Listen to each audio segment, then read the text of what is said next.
Aleluia. Pai, nós te damos graça nessa manhã, pela tua bondade, pelo favor sobre nós. Que a sua bênção seja renovada sobre nós. Que nós tenhamos, Pai, todos os dias, essa revelação de que nós somos abençoados. Tua palavra disse e diz que o Senhor já nos abençoou com toda sorte de bênçãos espirituais. E nós cremos nessa manhã que a bênção do Senhor é sobre nós, é sobre a nossa casa, é sobre a nossa família, é sobre os nossos negócios. Nós cremos, Pai, que aonde nós colocamos as mãos, onde nós pisarmos os nossos pés, não há mais maldição. A bênção do Senhor está sobre nós, porque a nossa identidade é de perdoado, é de filho, é de abençoado pelo Senhor. Nos dê essa revelação nesta manhã, em nome de Jesus, amém. Amém. Pode tomar seu assento. Nós estamos, acho que na sexta ou sétima ministração sobre portas abertas. E quando eu comecei essa ministração de manhã, Deus me deu uma direção bem específica de ministrar sobre isso de manhã. E quando eu comecei por uma irmã da igreja, que ela sofreu uma fraude muito grande. Ela perdeu em torno de R$45 mil em uma fraude, um golpe. E ela sempre foi uma irmã muito dizimista, fiel aqui, sempre nos abençoou muito, a igreja, todos os projetos que a gente tinha financeiramente, ela está sempre abençoando. E quando isso aconteceu, eu fiquei muito mal, porque eu falei: Senhor, eu estou sempre ensinando lá, segundo a tua palavra, que quem dizima está protegido.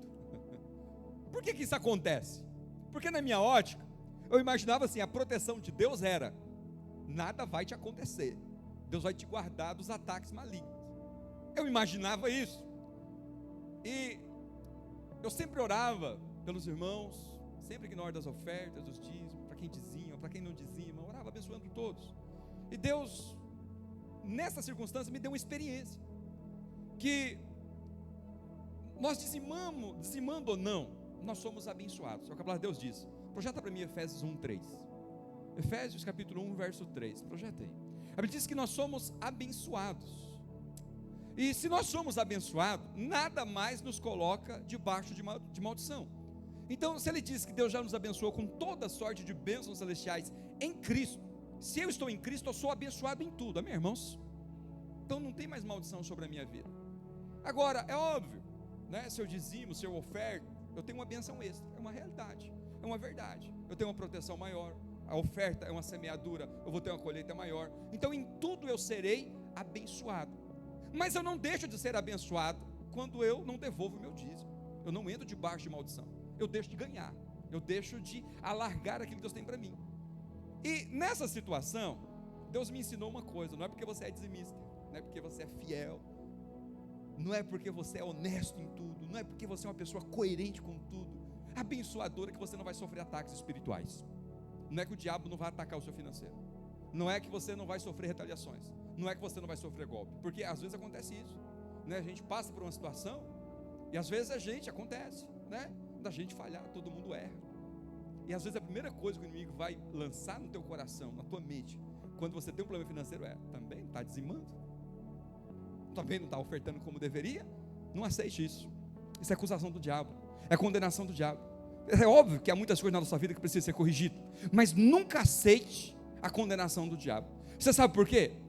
Porque mesmo nós passando por todas as situações adversas, não tem a ver com a nossa justiça, não tem a ver com o que a gente faz ou deixa de fazer. O diabo está aí para fazer um mal a todos, e principalmente para os filhos de Deus. E quando isso aconteceu com essa irmã, eu falei: Senhor, tudo indica que ela é uma dizimista fiel mesmo. Por que isso aconteceu com ela? A tua palavra não diz que nós seremos guardados dos devoradores? E a irmã, quando falou isso: irmã, eu vou orar por você. Eu não tive palavra na hora para responder para ela. Eu falei: eu preciso de uma resposta da parte de Deus, mas eu quero que o Senhor dê uma revelação para ela e me faça entender isso. E na hora Deus me levou para vários textos, comecei a orar, falei: eu só vou lá. Eu marquei para orar com ela várias vezes, não consegui ir lá, porque eu tenho entendido que tudo tem a hora certa. Tem hora que eu marco uma libertação individual e não dá certo. Quando começa a não dar certo, eu já entendo, não é o momento, vai ter a hora certa de eu ir lá. Porque Jesus veio na plenitude dos tempos, então tudo tem a hora certa. Depois que Deus me deu essa palavra, eu fui lá orar com ela. E Deus me deu essa palavra. Por isso que eu comecei aqui esses 3 meses de restituição. E o ano que vem, irmãos, vai ser o ano da restituição, amém? Eu nem sabia disso, que a videira estabeleceu o ano que vem, o ano da restituição. Então nós vamos fazer os 3 meses da restituição, e o ano que vem vai ser o ano todo de restituição. Então você não tem só 3 meses, você vai ter um ano todo de restituição, que é o ano que vem. Então já estamos organizando para o ano que vem ser o ano da restituição. Então, eu creio que Deus está movendo os céus para nos restituir nesses dias. E quando Deus me deu essa palavra, falou: olha, não é porque você é dizimista, não é que você faz a coisa certa, que você não vai sofrer ataques. Mas há uma promessa para quem é filho. Há uma promessa para quem é abençoado. Pode dizer para ela que ela vai ser restituída 100%, e mais do que isso, ela vai ser restituída o dobro. Tudo que eu permito o diabo tocar na vida daqueles que são meus, não é para ele perder, é para ele receber o dobro. Deus me levou para Jó, onde Jó perdeu todos os bens, e foi restituído nos bens na vida dele 2 vezes mais. Eu até preguei uma mensagem aqui sobre restituição. Depois, se você entrar no YouTube da igreja, lá você vai ver sobre um Deus que restitui. A Bíblia fala que Deus, ele sempre restitui, no mínimo, integralmente. No mínimo, mas presta atenção nisso. Deus liberou uma palavra para esta igreja, que ia restituir 2 vezes mais, como fez com Jó. Você crê nisso? E às vezes, sabe o que acontece?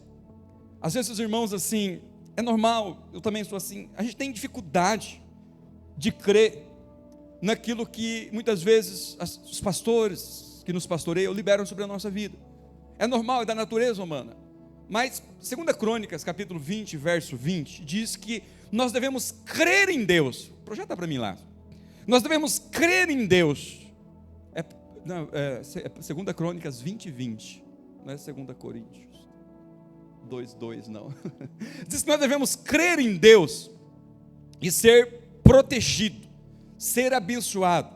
Nós devemos crer nos profetas e teremos êxito, nós seremos prósperos. O texto diz o seguinte na parte final: tenham fé no Senhor, o seu Deus, e vocês serão sustentados, estabelecidos. Põe na versão ARA, uma versão mais adequada. Os irmãos são mais...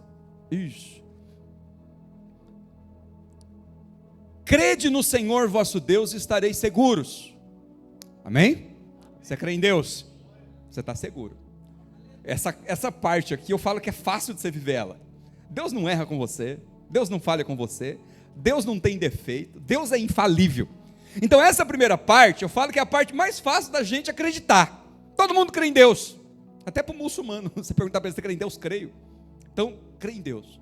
Mas a outra parte diz: creia nos seus profetas e prosperareis.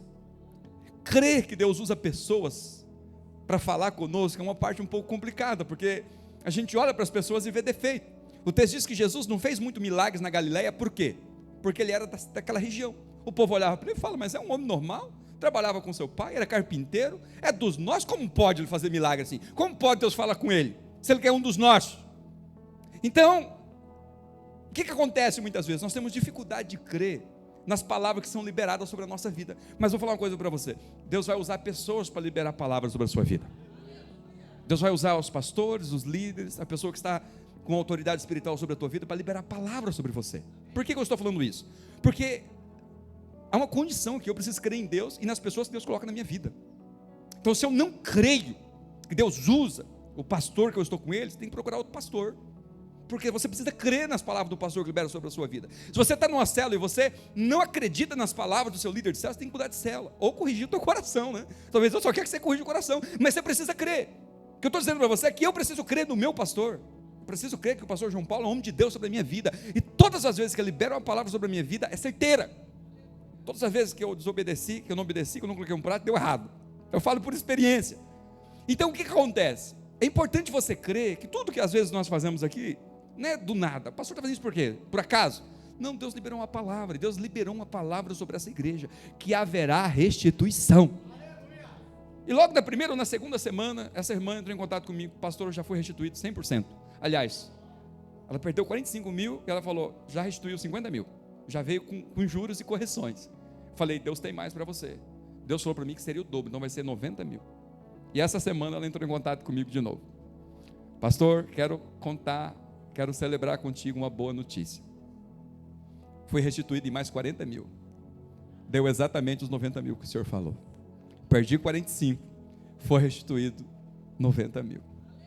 Ela falou assim, eu quero celebrar e se alegrar, porque verdadeiramente aconteceu isso na minha vida. E ela vai testemunhar no momento oportuno aqui, você vai saber quem é. E ela vai testemunhar aqui, contar. Falei, agora você vai testemunhar. Porque às vezes as pessoas não acreditam, acham que a gente fala da boca para fora. Não, falou isso para consolar o meu coração. Não, foi uma palavra de Deus sendo liberada. Eu não sou irresponsável com aquilo que Deus fala comigo. Se Deus fala, fala. Se Deus não fala, não fala. Às vezes os irmãos chegam com a resposta, pastor, o que Deus falou? Você disse? Eu falei, minha irmã, Deus não falou. Sinto muito dizer isso, Deus não me falou nada. Se falar, pode ter certeza, eu vou compartilhar, mas Deus não falou nada a respeito disso. Esses dias uma irmã veio e falou isso comigo, falou, pastor, eu queria que o senhor orasse, queria que Deus desse uma resposta. Minha irmã, Deus não falou, o que eu posso fazer? Vamos orar mais. Deus na hora certa dá resposta, o silêncio de Deus também é uma resposta, e está tudo bem. Se eu oro e Deus não me dá uma resposta, o silêncio de Deus também é uma resposta. Mas por que eu estou reafirmando isso para você? Porque eu comecei a ver que na vida da igreja, não foi só aquela irmã que foi defraudada. Esses dias, quinta-feira, quase que eu caí nesse golpe, irmãos. Foi impressionante, mandaram uma mensagem para mim. Eu estava no meio de uma libertação, acho que era o Emerson que estava comigo, estava no meio de uma libertação individual, recebi uma notificação no celular, pela conta da igreja, que foi feita uma compra de quase 5 mil reais no cartão da igreja. Eu já apavorei, falei, se é meu ainda fica mais fácil, agora dos outros, da igreja. Na hora eu parei a libertação, peraí que eu preciso resolver isso aqui. Parei, mas eles, direto eu recebo essas mensagens, mas essa veio mudado, mas muito parecido com a notificação que eu recebo quando eu compro no Mercado Livre, e muitas coisas da igreja a gente compra no Mercado Livre. Parei tudo, falei, deixa eu observar isso aqui, não era golpe, quase que eu caí, liguei, achei estranha a situação, falei, não, está errado isso aqui. Entrei em contato com a pessoa do banco, não pastor, olhei no negócio, não foi nada evitado, segui em frente. Mas o que eu percebi? Tem muita gente caindo nesses golpes e perdendo muitos recursos, muito dinheiro. Então eu conversei com poucos irmãos acerca disso, ouvi vários relatos de pessoas que perderam recursos assim. Então eu quero dizer para você que você vai ser restituído 2 vezes mais. Creia nisso, declare isso, enche teu coração de fé. Então isso que aconteceu com a irmã é para encorajar você, aconteceu com ela, também acontece com você, também vai acontecer com a vida dessa igreja, você vai ser restituído 2 vezes mais. Então eu entendo que Deus de alguma forma quer trabalhar conosco esse ano, restituições financeiras, restituições ministeriais, restituições espirituais. Eu entendo que não é só esses 3 meses, Deus vai restituir muita coisa na nossa vida no ano de 2025, e Deus tem prometido sobre nós, muita bênção, muito favor, de todas as formas. Deus tem trazido sobre nós um grande avivamento, e Ele falou, olha, é só o começo daquilo que eu quero fazer na vida de vocês. Então eu estou com muita expectativa para o ano que está por vir, e eu quero que você enche teu coração também de expectativa, amém? Deus vai dar uma porção daquilo que Ele tem para fazer para você nesses 3 meses de restituição, mas eu entendo que é só o começo daquilo que Deus tem para fazer na nossa vida. Então eu gostaria de compartilhar isso com você, teu coração se encher de fé, você não desistir, O que precisa ser restituído? Continue orando, continue crendo que Deus vai fazer na sua vida, amém? Irmãos, e a inauguração do nosso prédio, novo prédio, faltam 3 semanas para a gente inaugurar nosso novo prédio. Então nós vamos inaugurá-lo dia 15 de dezembro, no domingo de manhã, e Deus me deu uma direção da gente fazer um culto, uma vigília de madrugada, no domingo de madrugada. Então nós vamos começar a inaugurar o nosso prédio lá com uma vigília, depois vai ter o culto normal, vai estar aberto para todos, mas vou fazer o convite, quem quiser participar do culto de madrugada, nós vamos fazer uma vigília, só vou definir a hora lá, se é 3, se é 4 horas da manhã, que hora que a gente começa, mas vai ser na madrugada, e a gente vai até 9 horas, que é o horário do culto, já emendamos com o culto e encerramos. Então minha ideia é ficar lá pelo menos umas 6 horas, com a vigília e com o culto, amém? Então se você já deseja participar, já se organiza para que no dia 15 nós estejamos lá fazendo uma grande vigília. Então vamos abrir para toda a igreja, quem quiser participar da vigília, vamos fazer um culto na madrugada. O Senhor me deu essa direção, da gente orar, da gente jejuar e fazer uma vigília naquele prédio, antes da gente começar os nossos cultos, Talvez, se você gosta de levantar de madrugada, você vai celebrar, uau, vou começar de madrugada, mas se você não gosta, vai ser um sacrifício, a sua bênção vai ser ainda maior. Estou me sacrificando para a gente começar naquele novo lugar, debaixo de uma unção. Deus falou isso comigo também, que vai ser porção dobrada do Espírito lá, não é só não é só espaço, não é só o dobro, o triplo de espaço que a gente vai ter lá. Deus vai dar também o dobro da sua unção sobre nós lá. A glória da segunda casa vai ser literalmente maior do que da primeira, também em unção, não só em estrutura. Amém? Agora já estamos com tudo liberado lá. A família que estava morando em cima já liberou o prédio da casa também. Qualquer dia eu vou marcar com os irmãos lá, o que estiver mais organizadinho, para a gente fazer uma nova oração lá e vocês conhecerem. Mas Deus nos abençoou muito com aquela estrutura. Estou muito feliz. Só estou gastando muito. Mas o dinheiro é de Deus, né? É Deus que nos dá recurso, está tudo certo. Então, se você ainda não ofertou, há oportunidade, porque a gente tem muita coisa para fazer lá. Nós tivemos que comprar os ares, tudo novo, né? Vários, compramos mais quatro ares novos, dependendo, vai ter que comprar mais, mas Deus sempre nos dá recursos. Então, eu quero pedir para você, se você ainda não ofertou, oferte. Se você já ofertou e tem condição de ofertar mais, oferte mais, porque temos necessidade. Amém? Mas vamos à palavra. Hoje eu quero trazer uma palavra rápida, e não é mentira do pastor, é rápida mesmo. Eu quero falar sobre honestidade, porque o caminho para a prosperidade é a honestidade. E em 1 Coríntios, capítulo 4, verso 2, diz que todos nós que nos consideramos servos de Cristo, somos encarregados dos mistérios de Deus. E o que se quer desses encarregados, que se requer de nós, é que nós sejamos fiéis, como dispenseiros, como mordomos, como cuidadores daquilo que Deus coloca nas nossas mãos. O que Deus espera de nós? Fidelidade. Então o que Deus espera de nós? Que nós sejamos encontrados fiel. Naquele dia que nós apresentarmos as nossas obras ao Senhor Jesus para receber galardão, lembrando, para você entender isso aqui não tem a ver com salvação, tem a ver com galardão. O que se espera de nós é que nós sejamos encontrados fiéis. A parábola dos talentos ali não tem a ver com salvação, ele tem a ver com o reino, ali tem a ver com galardão. Então quando ele diz, olha, muito bom, servo bom e fiel, está falando para os filhos. Quando ele diz muito bom, servo mau e negligente, está falando para servo também.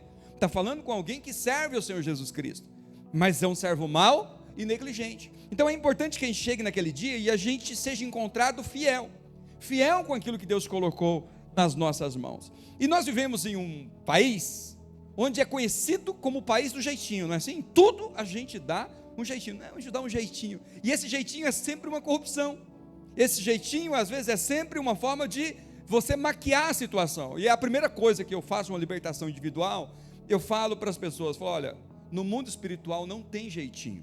Jesus disse que é sim, sim, ou não, não.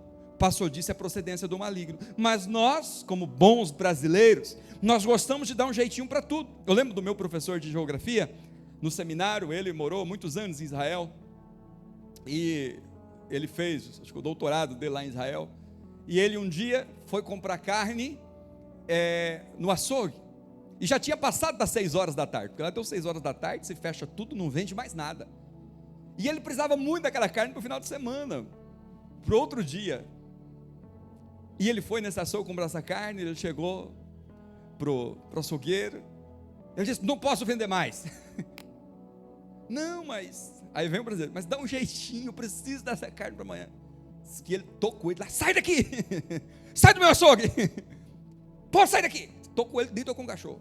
Por quê? Porque o brasileiro tem essa mania de dar um jeitinho, a gente quer dar um jeitinho para tudo, não, mas dá um jeitinho.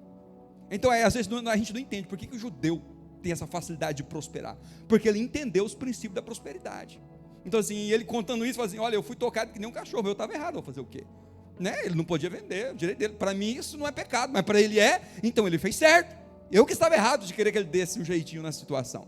Então o que acontece? Muitas vezes, a gente quer resolver as coisas, sem, como que eu digo, não da forma certa, mas da forma mais fácil. Eu estava, sexta-feira à noite, conversando com um rapaz, ajudando ele a resolver uma situação, e eu falei para ele, eu propus para ele, você quer ser abençoado, você quer resolver isso na sua vida? O caminho é esse. Ele olhou para mim e falou assim, pastor, vai ser difícil, hein? Eu falei, sim, agora você tem uma escolha, você quer o caminho fácil ou você quer o caminho certo? Porque o caminho fácil não é o caminho certo. Agora, o caminho certo vai te levar à bênção. Por que a gente jejua? Porque a gente sofre com antecedência. Por que a gente ora? Para que a gente sofra com antecedência, e lá na frente a gente não sofra. Todas as vezes que tem encontro aqui, eu falo para os irmãos, a vitória no encontro é antes do encontro. Então a gente sofre antes para desfrutar depois. Então muitas vezes a gente quer desfrutar agora e sofrer depois.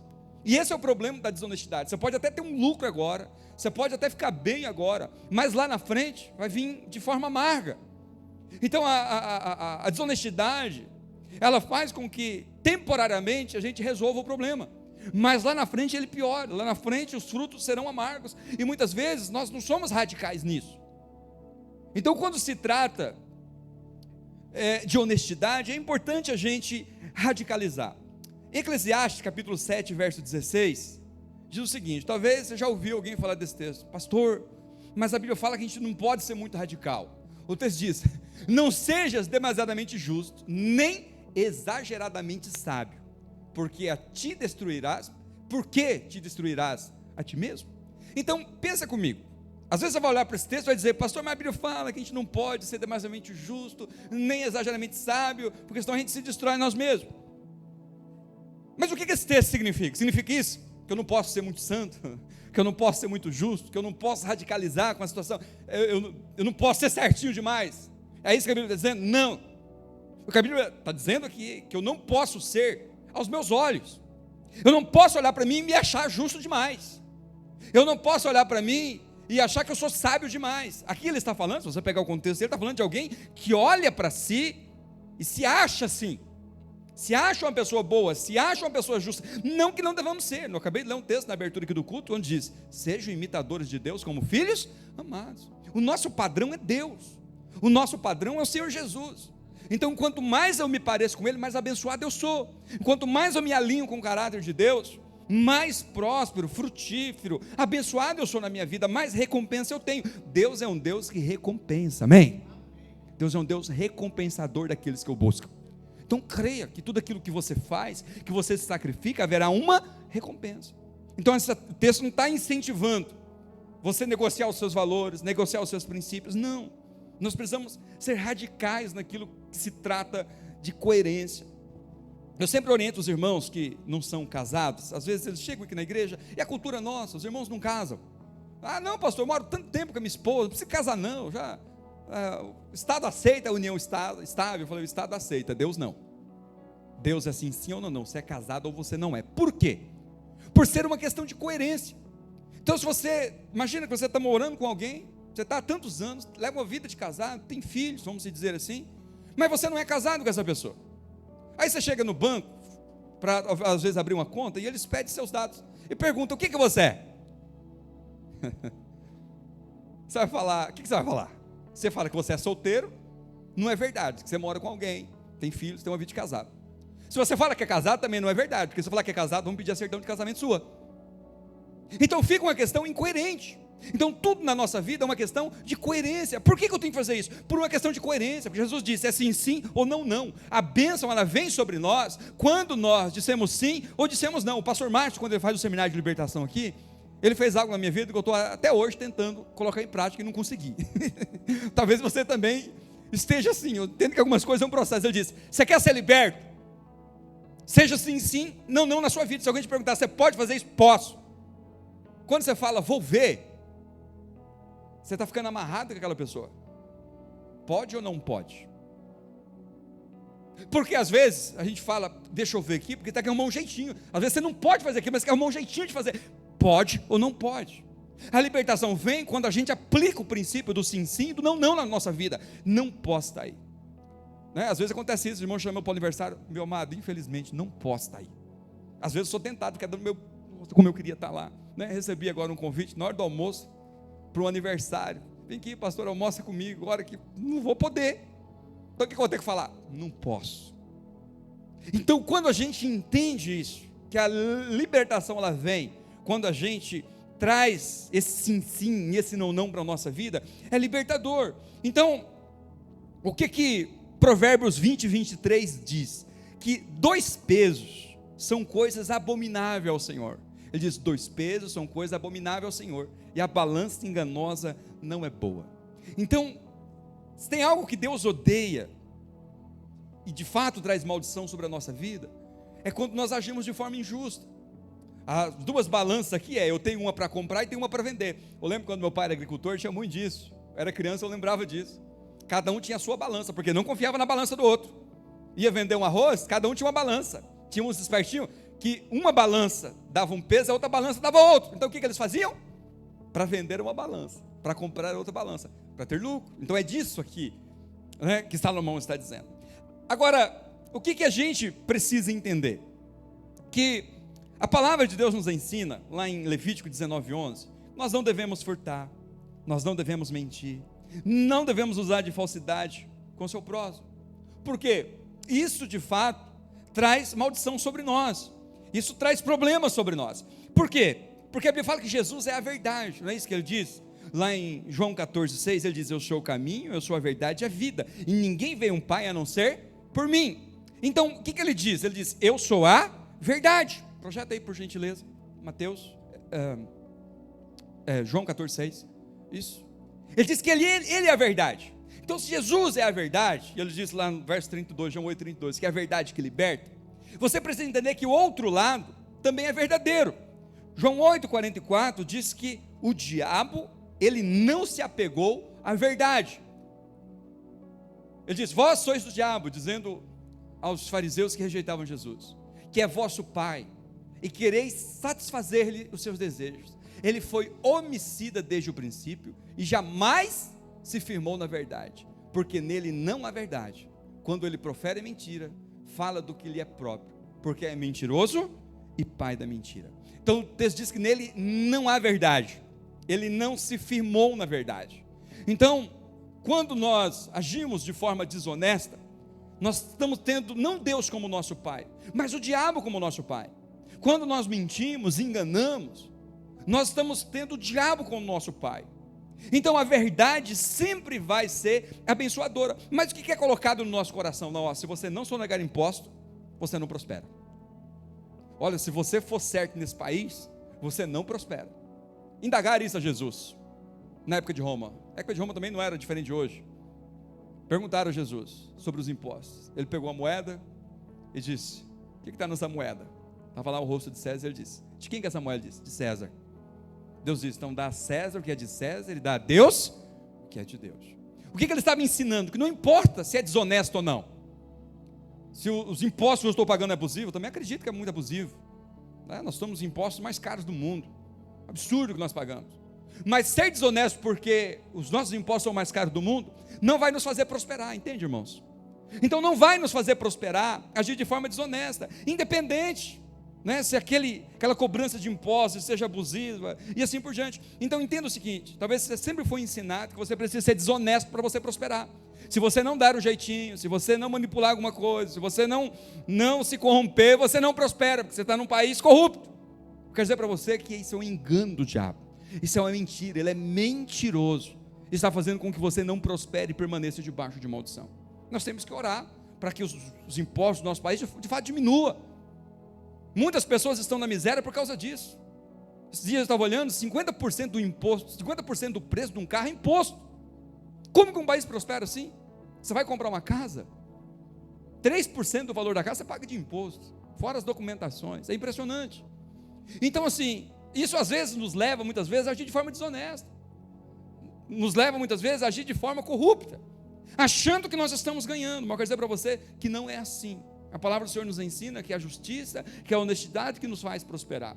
Se você está sentindo defraudado, roubado, Deus é o nosso restituidor. Então você vai orar e falar: Senhor, me restitua. Eu estou ganhando pouco, mas o Senhor vai prosperar. Eu estou pagando muito imposto, mas o Senhor vai me prosperar. Eu vou pagar todos os impostos, ainda vou ter de sobra, porque o Senhor é o meu restituidor. Então, se você está se sentindo roubado pelo Estado, ora para Deus, não sonega não. Fala: Senhor, estou sendo assaltado, eu estou sendo roubado, mas eu quero que o Senhor seja o meu restituidor, eu quero que o Senhor me restitua. Mas não faça nada desonesto, porque o caminho da prosperidade sempre vai ser a honestidade. Amém? Então por que o cristão precisa ter uma honestidade absoluta? Primeiro, Mateus 6,33 diz que nós devemos buscar o Senhor em primeiro lugar, o seu reino e a sua justiça, e as demais coisas nos serão acrescentadas. Então, projeta para mim, por gentileza, vai projetando. Por que eu deva buscar o Senhor Jesus, o seu reino, em primeiro lugar? Porque é um sinal de confiança. Projeta para mim, Johnny, por favor, Mateus 6,33, isso. Por que muitas vezes nós temos dificuldade de colocar o Senhor em primeiro lugar? Por uma questão de confiança. Se eu confio no Senhor, eu vou colocar as coisas dele em primeiro lugar. Então por que eu preciso ser honesto em tudo? Porque a honestidade revela que eu confio em Deus. O desonesto, ele revela no coração dele que ele não confia em Deus. Então quando eu ajo de forma desonesta, eu estou dizendo, eu não confio em Deus. Eu não confio que Deus vai abençoar a minha honestidade. Eu não confio que Deus vai honrar o meu caráter. Eu não confio que Deus vai prosperar a minha decisão de fazer a coisa certa. Então você precisa confiar que Deus honra aqueles que o honram. Que quando você decide perder para fazer a coisa certa, Deus vai fazer você ganhar no final. Você não está perdendo, você está ganhando. Então a coisa certa sempre vai trazer lucro. Agora, o que é importante você entender? Que tudo que nós fazemos é por temer ao Senhor. Olha o texto de Provérbios 14, verso 2, diz o seguinte, Provérbios capítulo 14, verso 2, o que anda na retidão teme ao Senhor, mas o que anda em caminhos tortuosos, esse o despreza. Ou seja, quando nós agimos de forma desonesta, nós estamos desprezando o Senhor. Então se eu temo ao Senhor, a primeira coisa que eu vou fazer, eu vou agir de forma honesta, eu vou agir de forma coerente com a vontade de Deus. Então quando nós agimos de forma desonesta, eu estou ignorando completamente a presença de Deus na minha vida. Agora, o que é importante você entender? Que Deus, ele muitas vezes nos disciplina, e muitas vezes nós não aceitamos a disciplina de Deus. Hebreus capítulo 12, verso 6, diz que o Senhor, ele disciplina quem ele ama, e castiga ou açoita todo aquele a que tem como filho. Hebreus 12, 6. Então isso nos ensina, Hebreus 12, 6, isso, porque o Senhor corrige a quem ama, e açoita todo a quem tem por filho, ou quem recebe como filho. E uma das formas que Deus nos corrige muitas vezes, para que a gente corrija um problema financeiro, é nos privando. Por exemplo, se o pastor Zeca está com um problema no caráter em relação a dinheiro, o que ele vai fazer para ele corrigir esse problema? Se dinheiro é algo que eu amo, o que ele vai fazer na minha vida? Ele vai me privar, para que eu corrija aquilo na minha vida. Então sempre que Deus quer corrigir algo na nossa vida, Ele vai nos privar. Não é assim que você faz com o seu filho? Não é assim que eu faço com a Elisa. Se a Elisa está aprontando, eu privo o que ela mais gosta. Falo, vai ficar sem desenho, até obedecer. Ah, mas corrige rapidinho, fica boazinha rapidinha. Então, a disciplina de Deus também é isso, não é plantar maldição, não é colocar um câncer em você, não é te jogar de despenhadeiro abaixo, não. Ele vai privar você daquilo que você mais gosta, até você se consertar. Sabe por quê? Porque se Ele não priva, sabe o que acontece? A gente continua no erro. É que nem, eu falo que acompanho muitos problemas de casais, e o que acontece? Quando há um adultério, eu sempre incentivo, perdoa, desde que haja arrependimento do outro lado. Se não houver arrependimento do outro lado, nem adianta, não vai resolver. E o que eu tenho aprendido? Se a pessoa que comete o pecado não passa por um processo de disciplina, daqui a pouco comete de novo, né? Imagina, a mulher vai lá, trai, ou o homem trai, a mulher, tá bom, eu te perdoo, vem traz de volta, e não há nem uma disciplina, não há nenhuma consequência para aquele pecado. Sabe o que acontece? Daqui a pouco começa de novo, porque o ser humano é assim, ele precisa ser disciplinado. Se ele não sentir a consequência do pecado na vida dele, se ele não vê, ele não perceber que aquilo está tendo consequência, ele não abandona, ele não deixa. Então como que Deus castiga? Mostrando que todo pecado ele tem consequência. Nós falamos aqui que você está perdoado, nós enfatizamos a graça, mas eu quero dizer para você que todo pecado ele tem consequência, e a consequência do pecado é uma bênção. Por que ela é uma bênção? Porque vai fazer com que a gente não cometa de novo. Assim, imagina, né? Eu lembro quando eu era criança, meu pai me deu um dinheiro para entregar para uma pessoa. Criança sabe como que é, eu peguei o dinheiro e gastei, não entreguei. Meu pai perguntou, você entregou? Entreguei. Aí um dia, essa pessoa foi lá em casa, falou, não, mas eu entreguei o dinheiro para o seu pai, para o seu filho, e eu não tinha entregado para meu pai. Imagina onde que ficou a minha cara. Nunca mais eu fiz isso na minha vida. Falei, nunca mais eu passo essa vergonha, porque eu não precisava daquilo. Meu pai falou, era só você ter me contado que você gastou, meu filho, estava tudo bem. Mas eu passei uma das maiores vergonhas da minha vida, porque eu simplesmente peguei alguns trocados do meu pai escondido, menti. Então, o que acontece? Deus muitas vezes Ele permite que a gente passe por algumas situações para nos tratar. Então nunca mais, nunca mais na minha vida eu faço um negócio desse. Não preciso disso. Misericórdia. Então, se a gente não sentir que o pecado ele tem consequência, sabe o que acontece? A gente continua nele. Mas uma hora que o pecado vem e eu sinto a consequência, eu falo, não cometo de novo. Então eu sempre incentivo, perdoa.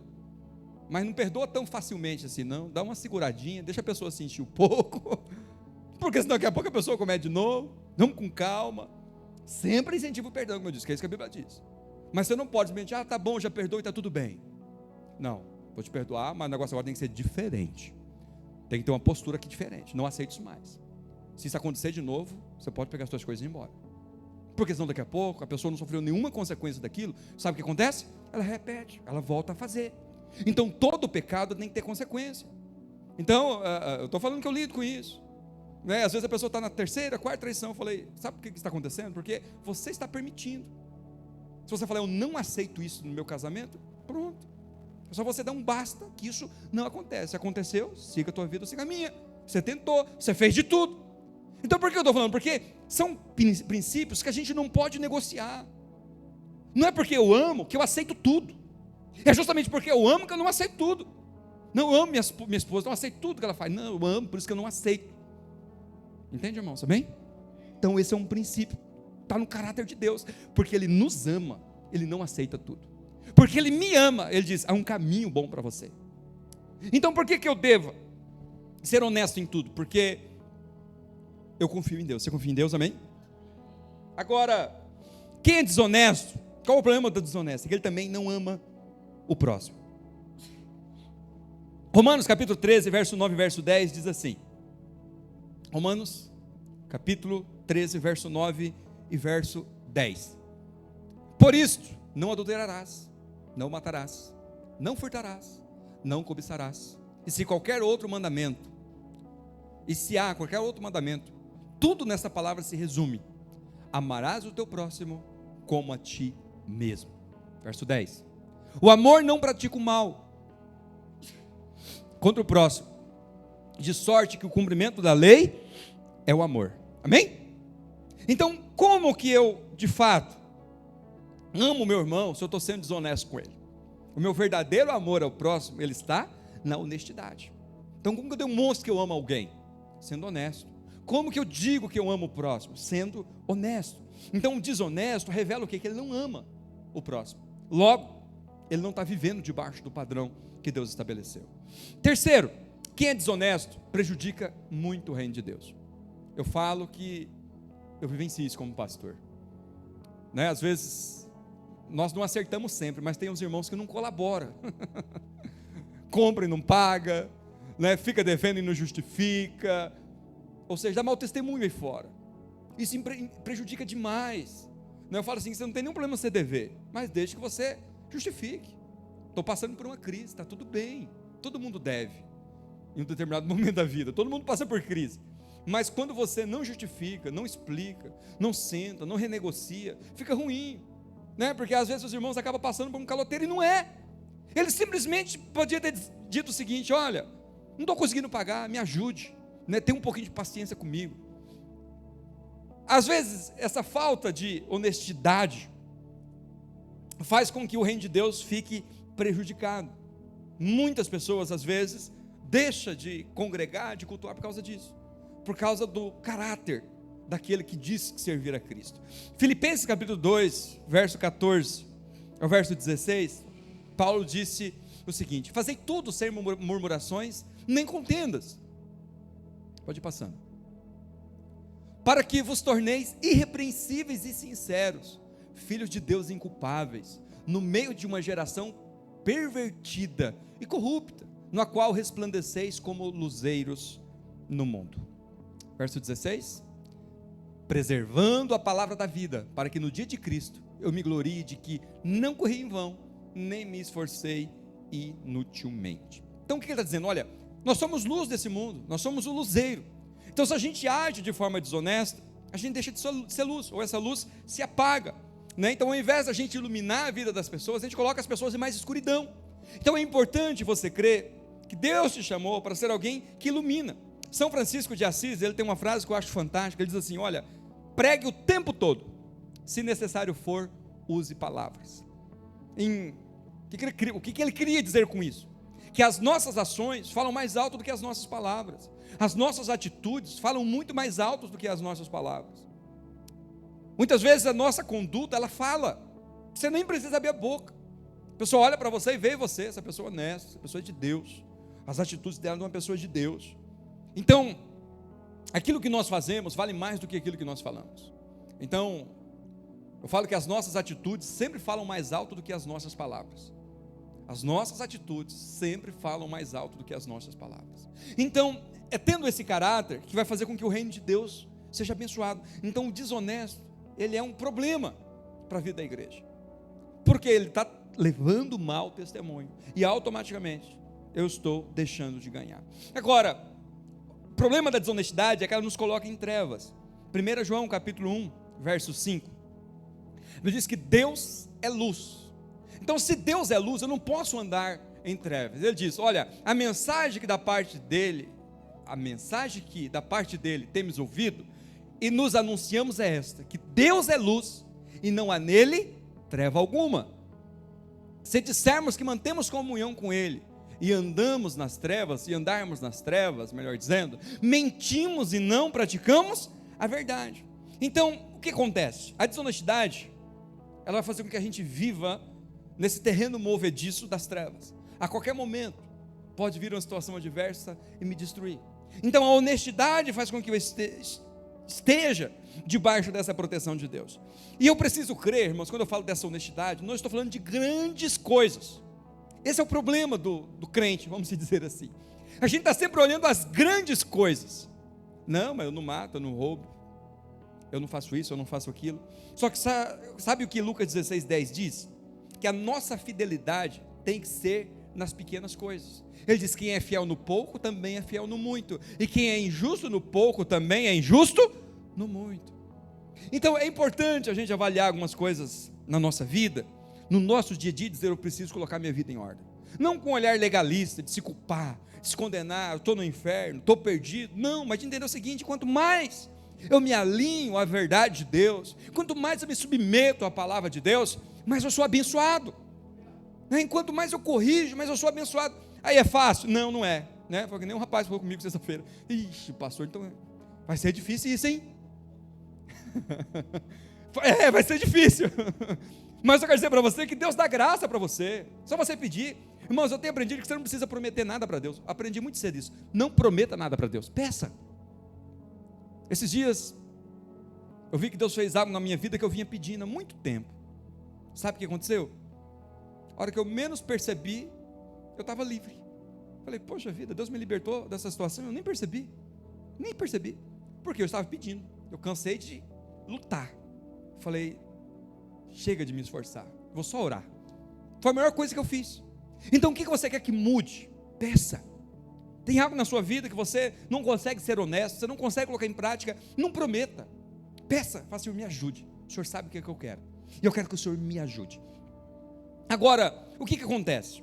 Como que eu venço essa desonestidade? Como que eu me torno uma pessoa honesta? Tema o Senhor e não as pessoas. Diga assim, o meu temor tem que ser a Deus, não as pessoas. Porque as pessoas nem sempre estão perto de você, mas Deus está, né? Dizem que quando você for pecar, você não tem que ficar olhando para os lados, que é assim que a gente faz, né? Deixa eu ver se tem alguém vendo. Você tem que olhar para cima. Porque do lado pode não ter ninguém, mas para cima sempre tem. O que adianta esconder das pessoas, se Deus está vendo tudo? Na verdade, é Deus que abençoa e é Deus que deixa de abençoar. Então a nossa preocupação, irmão, não é nem com as pessoas. A nossa preocupação é com Deus. Não é com meu pai, não é com a minha mãe, não é com o meu pastor, não é com o meu colega. Não, a questão é com Deus. Você precisa temer a Deus. Eu preciso ter temor a Deus. É Deus que vê tudo e recompensa tudo. Então a minha honestidade não é para as pessoas. A minha honestidade é para com Deus. Eu não estou fazendo isso porque eu quero provar alguma coisa para as pessoas. Não, eu estou fazendo isso porque eu quero receber de Deus recompensa. Amém? Diga assim, a recompensa sempre vem de Deus. Então, Provérbio 16 diz que com amor e fidelidade se faz expiação pelo pecado. Com o temor do Senhor, o homem evita o mal. E pelo temor do Senhor, os homens evitam. Então é o temor a Deus que vai fazer com que a gente evite o mal. Provérbios 13, verso 11. Eu acho fantástico esse versículo. Eu quero fazer uma pregação um dia só sobre esse versículo aqui. Porque isso precisa entrar no nosso espírito. O texto diz, os bens que facilmente se ganha. O facilmente aqui é de forma desonesta, não está correta essa tradução aqui. Vê se tem outra tradução aí. Isso, essa está perfeita. O dinheiro ganho com desonestidade diminuirá, mas quem aos poucos ajunta, aumentará. Amém? Então creia nessa verdade.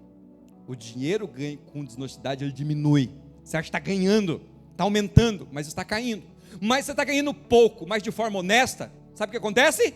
Esse aumentará. É como uma semente frutífera que germina e faz com que tudo na sua vida seja abençoado. Você crê nisso? Amém? Então gostaria de orar com você nessa manhã, debaixo dessa verdade. Gostaria de encerrar esse culto, essa palavra. Viu, o pastor terminou cedo, para que essa verdade abençoe a sua vida. Você crê nisso? Então se coloque de pé nessa manhã. Eu quero que você coloque diante de Deus nesta manhã. Se tem algo na sua vida que você precisa corrigir, sabe, uma das formas, irmãos, que mais vai te fazer ser alguém honesto e lidar bem com o dinheiro, é quando você se torna dizimista. O dízimo faz com que a gente corrija no nosso coração, às vezes as distorções que tem nessa área, porque eu falo que toda vez que eu vou devolver o meu dízimo, eu lembro, olha, tudo é de Deus, nada é meu, eu preciso cuidar bem dos 90% que Deus colocou nas minhas mãos, porque os 10% que eu entrego não é meu. Então, contribua com a sua igreja local. Entenda o valor de você semear na sua igreja local. Sabe, quando você entrega os dízimos e as ofertas, não é o único caminho para você prosperar, mas pode ter certeza, é um dos caminhos, ou se não, o primeiro caminho, né, para que você prospere. E saiba que Deus, ele vai abençoar o trabalho das suas mãos. Deus não vai trazer riqueza dos céus e cair de paraquedas dentro do seu quarto ou na sua conta.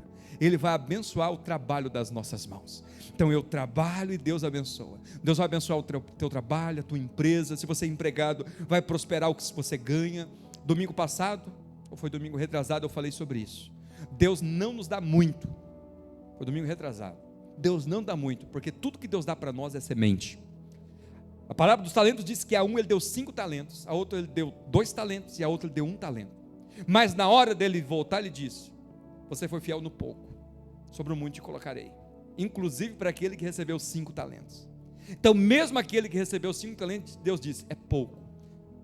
Mas ele disse, sobre o muito te colocarei. Então Deus sempre vai colocar pouco na nossa mão, porque o desejo dele, o projeto dele, é que você multiplique essa semente que ele colocou. Deus nunca vai colocar muito, porque senão não precisa multiplicar, compreende? Mas se você entende que esse pouco que Deus colocou para ser multiplicado, você vai ver que tudo na tua vida vai prosperar. Então vai ser assim no seu financeiro, vai ser assim no teu espiritual. Você não precisa de muita fé, você precisa somente de uma fé do tamanho de um grão de mostarda. Mas você vai nutrir ela, você vai alimentar ela, e ela vai se tornar a maior das hortaliças. Tudo que Deus coloca nas nossas mãos é pequeno. Toda grande empresa começou pequena. Está vendo a JBS? Começou com um açougue lá em Anápolis. Pequeno açougue, no fundo, pequeno. Hoje se torna uma das maiores empresas de carne no mundo. Todas as empresas começaram assim, no fundo de casa, né? Talvez pequeno, com poucas pessoas, mas aquela semente foi multiplicada. Aquela semente se tornou frutífera. Amém? Então é importante que você creia que tudo que Deus coloca nas suas mãos é o pouco, e o pouco vai ser multiplicado. Mas esse pouco, como diz o texto, ele vai ser aumentado. Deixa projetado para mim, Provérbios 13, 11, para que você memorize esse versículo. Quero que você durante a semana anote ele, deixe ele lá no lugar visível, onde você possa ver, né, no seu ambiente de trabalho, na sua casa, para que você creia nisso. O dinheiro ganho com desonestidade diminuirá, mas quem aos poucos ajunta, o aumentará. Vamos orar? Quero que você coloque diante de Deus, você que trouxe o seu dízimo, a sua oferta também. Depois dessa oração, você pode entregar, seja aqui no gasofilácio, seja pelo meio do Pix. Nós temos também os cartões de crédito. Você pode estar fazendo a oferta e o Pix por lá. O seu dízimo também lá pelo crédito, sua oferta. Amém? Então o que você quer que Deus te ajude nessa manhã? Vamos orar. Pai, eu declaro sobre a vida desses irmãos a tua bênção e o teu favor. Pai, eu sei que o Senhor tem dado para nós todos os dias, Senhor, revelação da tua palavra, clareza, e esses irmãos querem experimentar portas abertas. Nós queremos experimentar restituição nesses dias, e nós cremos que o Senhor já tem restituído muitos irmãos, temos experimentado isso. As portas têm sido abertas neste lugar, palavras têm sido liberadas sobre este lugar, e o Senhor tem feito. Pai, eu declaro em nome de Jesus que aquele que ainda não foi restituído será restituído 2 vezes mais. Enche o coração dele de fé, enche o nosso coração de fé para sermos restituídos. Pai, eu creio na tua restituição, eu creio que o Senhor é um Deus de milagres, mas nós precisamos também, Senhor, em nome de Jesus, se alinhar a tua palavra. O Senhor disse: nós submetermos ao Senhor e resistir ao diabo, ele fugirá de nós. Nos ajuda a submeter ao Senhor, submeter a tua palavra, não com peso, não com obrigação, mas com alegria de coração. Pai, com a certeza de que é o Senhor que nos liberta, é o Senhor que nos dá graça. Nos ajude a corrigir cada área da nossa vida, que ainda há desonestidade, não há transparência, não há verdade. Pai, que em tudo, inclusive nas pequenas coisas, nós sejamos honestos, nós sejamos verdadeiros, porque todo grande problema começa pequeno. Pai, eu creio, Pai, que o Senhor nos chama para ser fiel nas pequenas coisas, porque grandes recifes começaram com um coral. Pai, grandes, Pai, situações que nós vivemos hoje começaram pequenas. Nos ajude a valorizar as pequenas coisas. Todo câncer começa com uma célula defeituosa. Pai, não permita que na nossa vida há nada, Senhor, deficiente, mas nós sejamos corrigidos, nós sejamos alinhados com a tua palavra. Nos ajude a viver de forma honesta, Pai, cada centímetro das nossas atitudes, dos nossos passos, que nós sejamos radicais nisso, porque é nisso que está a sua prosperidade. Pai, é de viver de forma honesta, ganhando pouco, mas de forma honesta. O Senhor multiplicará essa sementeira, e nós seremos abundantes, prósperos em tudo. Eu declaro em nome de Jesus que essa igreja vai experimentar milagres nessa área. Pai, eles vão tomar a decisão de fazer a coisa certa, e vão prosperar, vão ser abençoados. O casamento vai ser abençoado, o espiritual vai ser abençoado, o financeiro deles serão abençoados, porque eles decidiram trazer luz, honestidade para a vida deles. Pai, para o trabalho deles, para o casamento deles, para o relacionamento deles com o Senhor. Pai, que o Senhor traga luz sobre nós nessa manhã e nos liberte. Eu declaro em nome de Jesus que aqueles que não estão conseguindo se libertar sejam libertos nessa manhã debaixo dessa verdade, que vale a pena, Senhor, fazer a coisa certa, que vale a pena ser honesto. Eu sei que o mundo diz o contrário, que ninguém prospera sendo honesto, que ninguém prospera devolvendo, Senhor, todos os impostos. Eu declaro essa palavra repreendida do nosso meio, removida do nosso meio. Nós cremos que a honestidade é o que nos prospera. Nós cremos que é fazendo a coisa certa, segundo a tua palavra, é o que nos vai prosperar. E eu declaro, Pai, que esta igreja, esses irmãos, serão um exemplo para a nossa sociedade, de como viver de forma honesta e prosperar, como fazer a coisa certa e ser bem-aventurado, como andar nos caminhos do Senhor e ser cheio do teu Espírito Santo, vivendo de forma abundante. Por isso eu declaro nesta manhã a restituição, o favor e a bênção do Senhor. Dê-nos um domingo abençoado, Senhor, em nome de Jesus, uma semana abençoada. Pai, eu oro também para que o Senhor nos dê recursos para terminar a reforma, a estruturação do novo prédio. Eu declaro em nome de Jesus que todos aqueles que têm dizimado, que têm ofertado, estão semeando, Pai, não estão perdendo. Haverá recompensa da tua parte. O Senhor é um Deus recompensador daqueles que semeiam no teu reino. E eu declaro em nome de Jesus, Pai, que não faltará recursos para nós. Envia recursos dos céus sobre a nossa igreja, para que nós possamos colocar em prática tudo aquilo que desejamos naquele ambiente, naquele lugar, e o melhor do Senhor, Pai, vai ser semeado naquele lugar. Nós declaramos e cremos que o Senhor é por nós, e se o Senhor é por nós, quem será contra nós? Receba os nossos dízimos, as nossas ofertas nessa manhã, e nos dê um dia abençoado, com uma semana abençoada. Diga assim: eu creio de todo o meu coração que vale a pena servir a Deus, vale a pena submeter a palavra. Eu creio que o Senhor Jesus me fará prosperar pela minha honestidade. Eu creio que a bênção de Deus está na verdade, na transparência, na honestidade, na clareza. E eu peço o favor de Deus sobre a minha vida, em cada área que há trevas, seja luz, em nome de Jesus. Que o amor de Deus, a graça do nosso Senhor e Salvador Jesus Cristo, a comunhão e a consolação do Espírito Santo de Deus, seja sobre você, a sua casa e a sua família, hoje e sempre. Está encerrado o nosso culto.